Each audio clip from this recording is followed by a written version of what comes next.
When you are contemplating something specific and your mind is figuring out a course of action to take, what goes through your mind? Is it easy for you to narrow down your choices? Is the most beneficial way to go clear to you? How long does it take you to settle on a decision? Sometimes it seems to take forever to isolate our thoughts enough to obtain clarity and take action. Other times, the solution seems to fall into our laps and make sense quickly. It really doesn't matter, because ultimately, a decision will be made one way or the other. There are 3 questions that matter the most when we think about making choices in our lives. Remember these when push comes to shove and you feel stuck. 1. Is this choice going to bring me closer to my goals? Sometimes we lose sight of where we want to go and have squirrel moments where we have no idea where we are, what we were thinking, or how we got here. When this happens, it works to remind yourself of your goals and measure your choice by if it will take you towards those goals. 2. Is this choice going to cause me more stress than I can handle right now? There's a time and place for all things.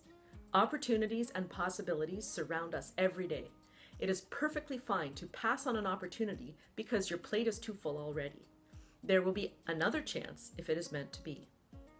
Sometimes we get so caught up in the end result of where we want to be that we forget that there are steps in between where we are and where we want to go, and they actually have to be taken in order to get there.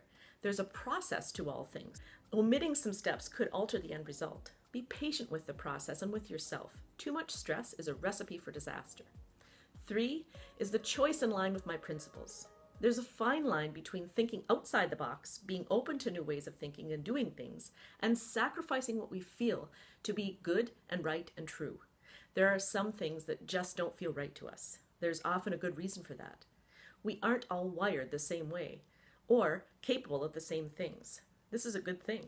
This is what creates the wonderful fabric of our lives. We are all part of the same fabric. We need each fiber to create the most beautiful piece. What is right for someone else may not be right for us. It is not okay to attempt to accept something that will leave you feeling uncomfortable or guilty. These 3 questions are really all that matter in the big picture, because they all come down to thinking for yourself and living according to who you really are. Trust yourself to think for yourself and make decisions for the best life for you.